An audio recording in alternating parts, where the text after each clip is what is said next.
Bonsoir Pierre, bienvenue, re-bienvenue sur le plateau de Quotidien. Comment ça va? Ça va plutôt très bien, et vous? Bon, ça va bien. Voici une partie de l'équipe que vous connaissez et le public. C'est un moment important pour Pierre Ninet, le retour au cinéma. Plus de 2 ans après le triomphe du Comte de Monte Cristo, 13 millions de spectateurs après un tel succès. Comment on choisit le film d'après? On essaie de pas trop se mettre la pression déjà, parce que 13 millions, c'est une fois dans une carrière, Oui, a priori. Est-ce que c'est possible de ne pas se mettre la pression quand J'y on a fait 13 millions? J'y travaille chaque jour que Dieu fait. Et le film était déjà en route. Moi, j'avais déjà amené cette idée à Yann Gozlan, avec qui j'avais fait Boîte Noire. Et c'était un film très différent déjà. C'était très moderne. Ça parle d'un phénomène de société quand même, avec le coaching, le développement personnel et l'aspect politique que ça peut avoir aussi. Donc c'était déjà très différent. C'était déjà un autre personnage, et ça me plaisait. Car le film Gourou est sur une idée personnelle de Moi-même. De vous, produit par Moi-même. La société, elle s'appelle Ça s'appelle 90 Film. C'est ça, Ninet, avec un T entre le E et le Y, c'est ça? C'est exactement ça, et aussi je suis un enfant des années 90, donc ça me parlait que ça s'appelle 90. Le tatou, il est où Je suis encore sur... Le tatou, il est là. Il est toujours là? Il est là, Okay. C'est le premier et le dernier. Je parle du tatou d'Edmond Dantès, oui. Je rassure ma mère, effectivement, qui m'a tout de suite dit « mais tu vas pas faire vraiment ce tatouage ». Et en fait, j'avais fait le pari, effectivement, avec les autres acteurs du film. Il y en a un qui a dit oh, c'était une soirée, je vous cache pas, un peu arrosée, il y avait une belle ambiance. Et il y en a un qui joue Danglars, qui est extraordinaire, Patrick Mille, qui a dit et moi, si ça fait plus de 4 millions d'entrées, je me fais tatouer Édouard Philippe dans le dos. Il l'a fait. Mais non. Je vous jure que si. Il y a Édouard Philippe tatoué? Ouais, il y a le nom Édouard Philippe dans une typo, un peu hipster, un peu stylé.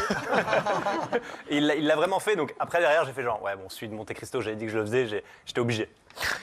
Alors, vous retrouvez le réalisateur Yann Gozlan, que vous avez dirigé dans Un homme idéal et Boîte Noire, le vrai, le faux, le secret, l'imposture. Ce sont les sujets qui vous obsèdent tous les deux. Et alors, le truc marrant, c'est qu'à chaque fois, vous avez le même nom et le même prénom. C'est vrai. Mathieu Vasseur. Ouais, c'est un peu mystique, j'ai pas exactement la réponse de pourquoi à chaque fois le personnage... C'est pas du tout les mêmes persos? Non, alors c'est pas les mêmes personnages. J'adore l'idée qu'avec Yann, on est en train de construire un peu un multiverse, un MCU, mais un MVU, du coup, Mathieu Vasseur Universe. J'aime bien, il m'a pas vraiment donné de réponse très concrète, mais j'aime bien le côté un peu magique de ça traverse différents films, différentes vies. Mais il y a quand même le lien de la vérité à chaque fois dans le film. Donc dans Un homme idéal, c'était quelqu'un qui cache qu'il n'a pas écrit un roman, donc il masque la vérité. Dans Boîte Noire, il veut la faire éclater, c'est un lanceur d'alerte. Et là, c'est la question des différentes vérités. On est arrivé dans l'ère de la post-vérité, justement, aujourd'hui. Et lui, il propose des histoires. L'imposture aussi. Il y a aussi le thème de l'imposture. Oui, complètement. Ouais.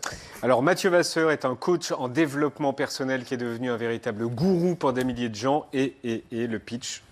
Qu'est-ce que vous pouvez dire de plus sur le pitch? Il va retrouver à la fois dans cette quête de rendre les gens meilleurs, de sortir la meilleure version d'eux-mêmes. Et effectivement, il remplit des salles combles qu'il met dans une espèce d'état second de transe, de catharsis exceptionnel. C'est des séminaires qui existent vraiment aux États-Unis, mais aussi en France. Et il va trouver sur son chemin son propre frère avec qui il a un conflit, et aussi l'État, une sénatrice qui va le convoquer, essayer de lui mettre des bâtons dans les roues. Et lui va aller flirter avec la gloire et la folie. Une petite commission parlementaire en passant. Exactement. Ouais, c'était une scène super à jouer en vrai. Pourquoi? Parce qu'il y a des enjeux géniaux, quoi. Lui, il se retrouve face à quelqu'un qui lui dit vous n'avez pas de diplôme, vous n'avez pas de formation, vous êtes coach. Et effectivement, aujourd'hui, on peut tous être coach sur ce plateau, du jour au lendemain, si on a envie. Voilà, si vous avez envie d'une reconversion, vous pouvez. Et il y en a qui sont très bons. L'idée n'était pas de dire que toute la profession est bidon, pas du tout. Mais ça pose quand même la question de quand quelqu'un vient vous voir. Et là, il y a une scène très forte dans un séminaire avec Anthony Bajon, super acteur, qui vient livrer un trauma très, très intime, très violent qu'il a connu dans son enfance. Et on peut se demander, ce coach en face, quel outil il a pour accompagner quelqu'un qui a vécu un truc aussi grave. Et c'est ce que lui demande la sénatrice. C'est un petit peu. Et il est déstabilisé. Il va être très déstabilisé, oui. Ce coach. D'autant que lui, il va à une enquête parlementaire. Enfin, il pense qu'il va être accueilli justement comme un des coachs parce que lui est plutôt malin, il fait plutôt du bien. Il va chercher du côté des neurosciences, comment booster son cerveau, comment remettre de la discipline dans sa vie. Des trucs qui sont séduisants, en fait. C'est ça le truc, c'est qu'ils sont séduisants, ces coachs. Et avant de voir les images, je voulais savoir ce qui vous avait intéressé, quel a été le point de départ pour ça. Est-ce que ça vous intéresse? Est-ce que ça m'intéresse si. Je trouve qu'il y a une arène formidable qui raconte quelque chose de nous aujourd'hui déjà. J'ai l'impression qu'on s'est un peu détourné de la religion, on s'est détourné aussi des politiques. On a moins un peu une petite défiance envers les hommes politiques. On les regarde moins comme des hommes providentiels. Enfin, c'est devenu un peu plus compliqué. Et du coup, ça a créé un vide dans un monde très violent, très complexe. Vous en parliez juste avant. Ouais. Et donc, quelqu'un qui donne des modes d'emploi assez simples, parfois peut-être même simplistes, c'est une fois encore très attirant et très séduisant. Et après, il y avait la thématique des orateurs, qui est un truc un peu plus... qui est dans notre ADN depuis toujours. On a envie d'entendre des histoires. Et ces personnages d'orateurs, il n'y en avait pas tant que ça au cinéma, en fait. Et comment vous avez bossé le personnage? Vous avez regardé quoi? Est-ce que vous avez regardé des prêches sur YouTube ou des gourous américains sur YouTube? Ouais, il y a de ça, bien sûr, bien sûr. On s'est inspiré de... Alors, on est allé aux États-Unis, mais en fait, en France, on a déjà pas mal de coachs. On a bien importé le truc. Il y a des gens qui payent jusqu'à, je sais pas, 3 000 €, je crois, pour 3-4 jours de séminaire en France avec un Je connais le phénomène des coachs, mais pas les coachs qui mettaient des salles en transe Ouais, comme si, ça. si, Je si. connaissais pas ça. Si, complètement. Yann Gozlan, le réalisateur, il est allé dans des séminaires, plusieurs en J'ai France. dit Gozlan, pardon. Non, mais ça va, je crois que les deux passent.